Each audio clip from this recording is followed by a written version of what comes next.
What was my favorite memory? One of my favorite memories on this team would be when during retreat we had to do a giant spooning train and John Ross was at the front of the spooning train. Sophomore year, an Arizona race. The race was really fun because it's really hot. It was 100, 105 degrees versus this year's. My most memorable experience was me and David C2 used to have a buddy system. I was one of the drivers and I slept in a bed, but there was also a guy named Norman too who was also a driver. So we shared a bed, but the funny thing was in the middle of the night, I woke up to him groping my elbow, and it was really weird because I was like, what the fuck is this guy doing? He would basically call me to make sure I was up, and when he called me, and he was like, you're super late. So I ran out of the door, I walked towards town square with him, and I checked the time, and I asked him, what time is it right now? Or what time are we supposed to meet up? And he said, 8:30, are you stupid? And it turns out, it was 7:30, it was daylight savings time, so I got up an hour early. Is that every year that Alex H was on the team, we would always surprise her for her birthday at the NorCal celebrations, so go Alex! Hi Alex, you're here! That was during the NorCal party of 2014.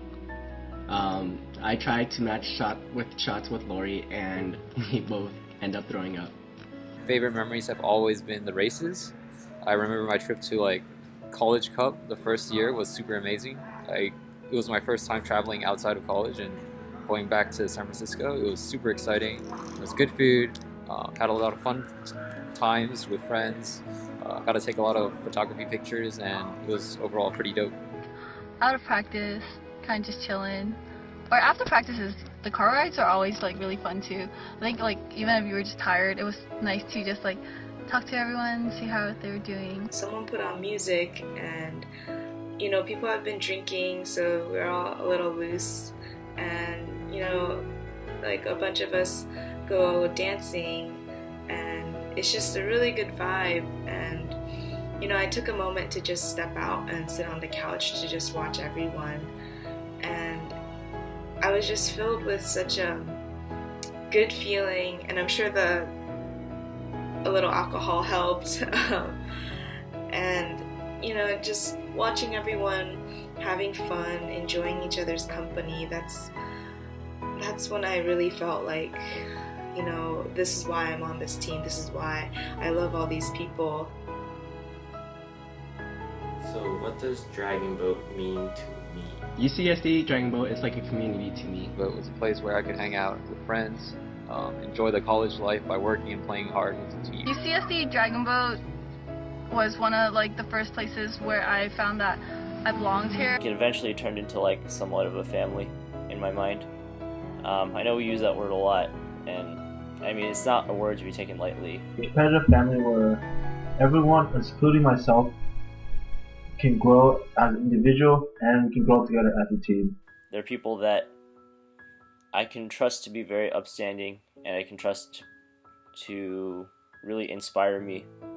It's hard to really define what it means to me, but I can definitely say that it feels like comfort food.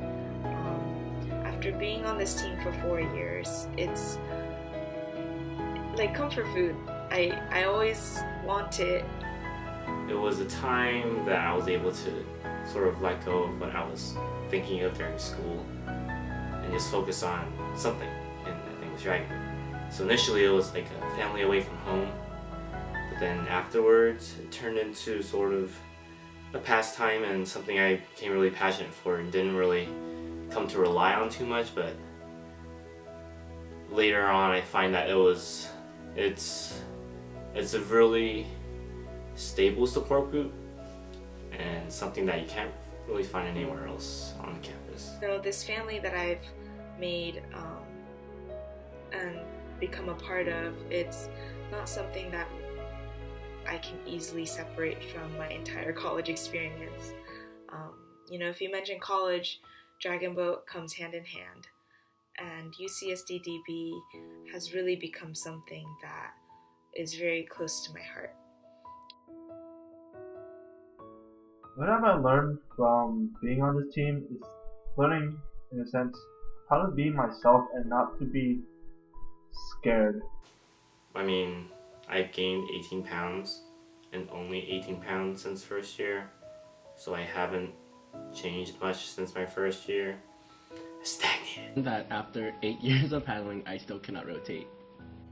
I think like the one good thing is like as like being like fast water coach was that like I wasn't afraid to like mess up if I like spoke something wrong, right? Because like if I did, someone would be quick to correct me without like without like taking it personally and stuff, which is really nice because like being in this environment, this comfortable environment where I'm not afraid to mess up, makes me actually like progress as a person. So it was nice like to have all your support.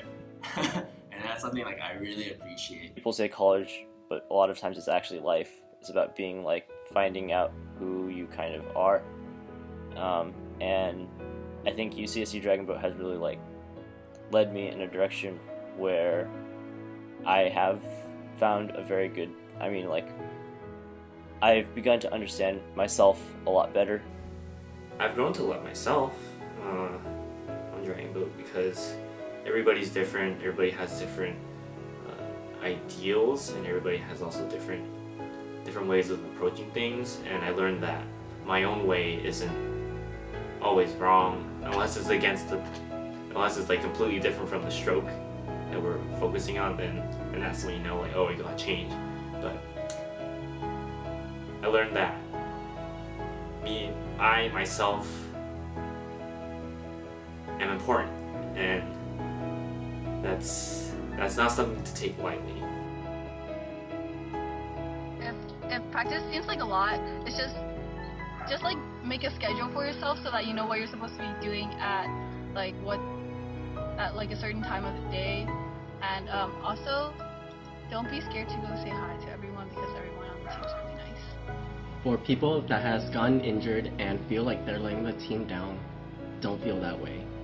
Do your best to recover and come back even stronger. It was a hard decision for me to leave the team for a quarter, but during that time I was able to condition my shoulders and I came back being able to paddle at 100% again. Stay humble, don't. Like the moment you stop being humble and modest, like in a sport, is when the sport stops being something special. Because in sports, you have to. Sports is where you get to leave behind all these like biases and like harsh thoughts, and just focus on the sport itself. Be active. Get out there and do what you want to do. Life is what you make of it. Be willing to get out there, do things that I never thought was possible. Right? Always be challenging yourself. As an athlete, be smart about your injuries and overcome your own obstacles. Never be scared and always be willing to keep going, right? Even when it's tough, even when it sucks. Set goals for yourself and set out to reach those goals. Both the realistic ones and very like non-realistic ones. Challenge yourself and never settle. Never count yourself short. Never set goals that are like meant for other people. Don't do it just for your parents. Don't do it just for your friends. Don't do it just for your teachers or whoever. Don't do it for anyone else except yourself. To take care of each other, and even though don't leave anybody behind. I think learning as a coach, there's just so much value in each person who is on this team that it's hard to see people leave. And to prevent that from happening, you have to talk to each other, and you have to get to know each other. Not forced, but naturally. And I think you have to figure that out, how to do that yourself. Having a team of 50 people who are going through the same things just as you are, going to practice every weekend and doing school, it's not common to have friends who understand exactly what you're going through. And while you're here on this team, take advantage of that, because once you graduate, it's hard to find a group of people who have the same experiences as you are, to really understand and go through things. So, enjoy college life, enjoy being a UCSD DB paddler.